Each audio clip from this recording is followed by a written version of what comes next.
Singer ಆಗಿದ್ರಿ, model ಆಗಿದ್ರಿ, software engineer ಆಗಿ ಕೆಲಸ ಮಾಡಿದ್ರಿ. ಒಳ್ಳೆ ಅಂದರೆ ಇಂಜಿನಿಯರಿಂಗ್ ಫೀಲ್ಡಲ್ಲಿ ಇರ್ತಾರೆ ಅಂದರೆ ಒಳ್ಳೆ ಸ್ಯಾಲ್ರಿ ಕೂಡ ಇರುತ್ತೆ. ಅದನ್ನು ಬಿಟ್ಟು ಈ ಬಣ್ಣದ ಜಗತ್ತಿಗೆ ಬರಬೇಕು ಅಂದರೆ ಯಾರಾದರೂ ಯೋಚನೆ ಮಾಡ್ತಾರೆ, ಈ ಫೀಲ್ಡಿಗೆ ಹೋಗಬೇಕಾ ಬೇಡವಾ ಅಂತ. ಯಾಕೆ ಫಿಲ್ಮ್ ಇಂಡಸ್ಟ್ರಿಗೆ ಬರಬೇಕು ಅಂತ ಅನಿಸ್ತು, ಹೇಗೆ ಕನೆಕ್ಟ್ ಆಯಿತು ಅಂತ? ಇವಾಗ ಆ್ಯಕ್ಚುಲಿ ನೋಡಿದರೆ ನಮ್ಮ ಇಂಡಸ್ಟ್ರಿಯಲ್ಲಿ ಸಾಕಷ್ಟು ಇರೋರು ಎಲ್ಲ ಇಂಜಿನಿಯರ್ಸೇ ಇರೋದು. ನಮ್ಮ ಇಂಡಸ್ಟ್ರಿ ಅಂತಲ್ಲ, ಹೆಚ್ಚಿನ ಇಂಡಸ್ಟ್ರಿಯಲ್ಲಿ ಇವತ್ತು ಇಂಜಿನಿಯರ್ಸ್ ಹೇಗಾಗಿದೆ ಅಂದರೆ, ಮುಂಚೆ SSLC ಪಾಸ್ ಮಾಡಿಕೊಂಡು ಆಮೇಲೆ ಏನು ಮಾಡಬೇಕು ಲೈಫಲ್ಲಿ ಅಂತ ಥಿಂಕ್ ಮಾಡ್ತಿದ್ರಂತೆ. ಆಮೇಲೆ ಒಂದು ಸ್ವಲ್ಪ ಟೈಮ್ ಆದಮೇಲೆ PUC ಮಾಡ್ಕೊಂಡು ಏನು ಮಾಡಬೇಕು ಅಂತ, ಏನಾಗಬೇಕು ಅಂದ್ಕೊಂಡಿದ್ರಿ ಅಲ್ಲಿಂದ ನಿಮ್ಮ ಡಿಗ್ರಿಯನ್ನು ಚೂಸ್ ಮಾಡಿ. ಇವಾಗ ಹಾಗಲ್ಲ, ಇವಾಗ ಫಸ್ಟ್ ಇಂಜಿನಿಯರಿಂಗ್ ಮಾಡಿ ಆಮೇಲೆ ನೀವು ಡಿಸೈಡ್ ಮಾಡಿ ಲೈಫಲ್ಲಿ ಏನಾಗ್ತೀರಾ ಅಂತ. ಹಾಗಾಗ್ಬಿಟ್ಟಿದೆ. ಐ ಥಿಂಕ್ ಡೆಫಿನೆಟ್ಲಿ ನನಗೆ ಇಂಜಿನಿಯರಿಂಗ್ ಮಾಡಿದ್ದು ಒಂದು ಬೇರೆ ರೀಸನ್ಗೋಸ್ಕರ. ನಾನು UPSC ಸಿವಿಲ್ ಸರ್ವಿಸಸ್ ಎಕ್ಸಾಮ್ ಕಟ್ಟಿದ್ದೆ ಆ ಟೈಮಲ್ಲಿ. KPSC ಎಕ್ಸಾಮು ಆನ್ಸರ್ ಮಾಡಿದ್ದೆ. ನಂದೊಂದು KS ಪ್ರಿಲಿಮ್ಸ್ ಕ್ಲಿಯರ್ ಆಗಿತ್ತು ಆ ಟೈಮಲ್ಲಿ. ಸೊ ಅದಕ್ಕೆ ಡಿಗ್ರಿ ಬೇಕು. ಇನ್ನು ಡಿಗ್ರಿ ನಾರ್ಮಲ್ ಡಿಗ್ರಿಗಿಂತ ಇಂಜಿನಿಯರಿಂಗ್ ಡಿಗ್ರಿ ಸ್ವಲ್ಪ ಸೇಫ್ ಡಿಗ್ರಿ ಅಂತ ನಾನು ಇಂಜಿನಿಯರಿಂಗ್ ಚೂಸ್ ಮಾಡಿದೆ. ಬಟ್ ಇಂಜಿನಿಯರಿಂಗ್ ಸ್ಟೂಡೆಂಟ್ ಆಗಿರುವಾಗ ಕೂಡ ನಾನು ಸಾಕಷ್ಟು ಎಕ್ಸ್ಟ್ರಾ ಕರಿಕ್ಯುಲರ್ ಆ್ಯಕ್ಟಿವಿಟೀಸಲ್ಲಿ ಪಾರ್ಟಿಸಿಪೇಟ್ ಮಾಡ್ತಿದ್ದೆ. ಅಂದರೆ ಸ್ಕೂಲಿಂದ ಕಾಲೇಜಿಂದ ನನ್ನ ಎಲ್ಲ ಎಜುಕೇಷನ್ ಟೈಮಲ್ಲಿ ನಾನು ಕರಿಕ್ಯುಲಮ್ ಜೊತೆ ಎಕ್ಸ್ಟ್ರಾ ಕರಿಕ್ಯುಲರ್ ಆಕ್ಟಿವಿಟೀಸಲ್ಲಿ ತುಂಬ ಜಾಸ್ತಿ ಪಾರ್ಟಿಸಿಪೇಟ್ ಮಾಡ್ತಾ ಇದ್ದೆ. ನನಗೆ ಇಷ್ಟ. ಬಟ್ ಅಗೇನ್ ಸಿಂಗಿಂಗ್ ಮಾಡ್ತಿದ್ದೆ, ಡ್ಯಾನ್ಸಿಂಗ್ ಮಾಡ್ತಾ ಇದ್ದೆ, MCing, ಡಿಬೇಟಿಂಗ್ ಎಲ್ಲ ಮಾಡ್ತಾ ಇದ್ದೆ, ಆ್ಯಕ್ಟಿಂಗ್ ಒಂದು ಬಿಟ್ಟು. ಬಟ್ ಇವತ್ತು ಆ್ಯಕ್ಟರ್ ಆಗಿ ನನ್ನ ಆ್ಯಕ್ಟಿಂಗ್ ಸ್ಕಿಲ್ಸನ್ನು ಎಕ್ಸ್ಪ್ಲೋರ್ ಮಾಡ್ತಾ ಇದ್ದೀನಿ. ನೋಡಬೇಕು ಹೇಗಾಗುತ್ತೆ ಅಂತ.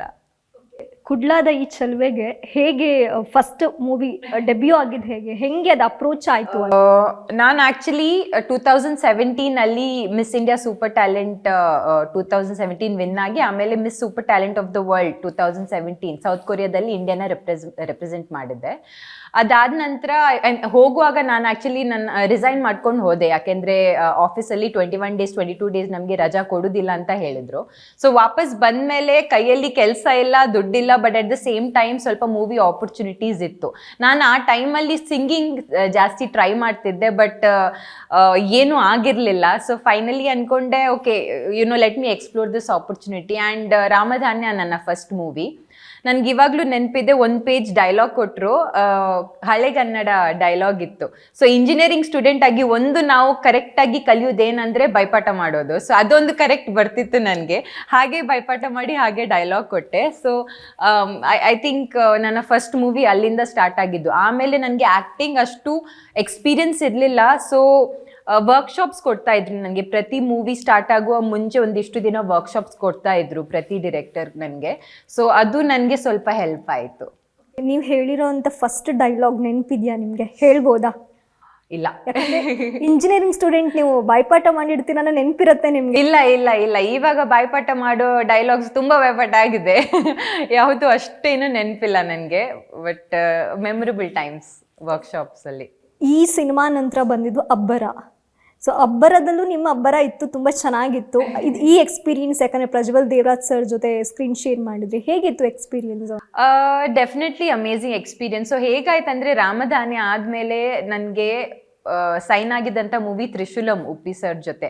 ಸೊ ಅವ್ರ ಜೊತೆ ಒಂದು ಸ್ಕೆಡ್ಯೂಲ್ ಮುಗ್ದೋಗಿತ್ತು. ಆ ಟೈಮಿಗೆ ನನಗೆ Abbara and even Mister Bachelor ಸಿಕ್ತು ಡಾರ್ಲಿಂಗ್ ಕೃಷ್ಣ ಅವ್ರ ಜೊತೆ.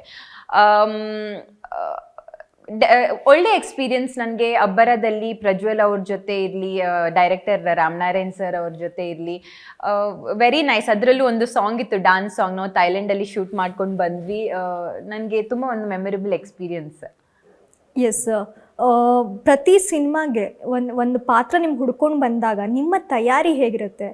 ಫಸ್ಟ್ ಆಫ್ ಆಲ್, ಈಗ ಸಿನಿಮಾ ಇಂಡಸ್ಟ್ರಿಗೆ ಬರ್ತೀವಿ ಅಂದ ತಕ್ಷಣ ಪೇರೆಂಟ್ಸ್ ಸಪೋರ್ಟ್ ಶುರುವಿನಲ್ಲಿ ಮಾಡೋದಿಲ್ಲ, ಬೇಡ ಅಂತ ಹೇಳ್ತಾರೆ. ನಿಮ್ಮ ಒಂದು ಕುಟುಂಬದ ಸಪೋರ್ಟ್ ಹೇಗಿತ್ತು ಅಂತ? ತುಂಬ ತುಂಬ ಕಷ್ಟ ಆ ಟೈಮ್ ನನಗೆ. ಯಾಕೆಂದರೆ ನಾನು ಪ್ಯಾಜೆಂಟಿಂದ ಬಂದಮೇಲೆ, ರಾಮಧಾನ್ಯ ಮೂವಿ ಸೈನ್ ಮಾಡಿದ ಮೇಲೆ ನನ್ನ ಅಪ್ಪನಿಗೆ ಇಷ್ಟ ಇರಲಿಲ್ಲ ನಾನು ಮೂವಿ ಜಗತ್ತಿಗೆ ಬರೋದು ಆ್ಯಕ್ಟರ್ ಆಗಿ. ಆ ಟೈಮಲ್ಲಿ ನೀನು ಮದುವೆ ಆಗುವಂತ ನನಗೆ ಯಾವಾಗಲೂ ಅದೊಂದೇ ಡೈಲಾಗ್ ಮನೆಯಲ್ಲಿರೋದು. ಆ ಟೈಮಲ್ಲಿ ನಾನು ಇಲ್ಲ, ನನಗೆ ಕೆಲಸ ಮಾಡಬೇಕು, ನನ್ನ ಆ್ಯಕ್ಟಿಂಗ್ ಆಪರ್ಚುನಿಟೀಸನ್ನು ಎಕ್ಸ್ಪ್ಲೋರ್ ಮಾಡಬೇಕು ಅಂತ ನಾನು ಮೂವಿ ಇಂಡಸ್ಟ್ರಿಗೆ ಬಂದೆ. ಒಂದು 8 ತಿಂಗಳು 9 ತಿಂಗಳು ನನಗೆ ಪಪ್ಪ ಮಾತಾಡ್ತಾ ಇರಲಿಲ್ಲ, ಮನೆಗೆ ನಾನು ಹೋಗ್ತಾ ಇರಲಿಲ್ಲ. ಇರಲಿಲ್ಲ ಮಂಗಳೂರಿಗೆ. ಆಲ್ಮೋಸ್ಟ್ ಔಟ್ಕಾಸ್ಟ್ ಆಗಿದ್ದೆ. ಆಮೇಲೆ ಉಪ್ಪಿ ಸರ್ ಮೂವಿ ಎಲ್ಲ ಸೈನ್ ಆದಮೇಲೆ ಪಪ್ಪನ ಹತ್ರ ತುಂಬ ಟ್ರೈ ಮಾಡಿ ಮಮ್ಮಿ, ನನ್ನ ತಮ್ಮ ತುಂಬ ಸಪೋರ್ಟ್ ಮಾಡ್ತಾ ಇದ್ದ ನನಗೆ. ಸೊ ಅಷ್ಟು ಟ್ರೈ ಮಾಡಿ ಫೈನಲಿ ಏನೋ ಒಂದು ಪೀಸ್ ಆಯಿತು.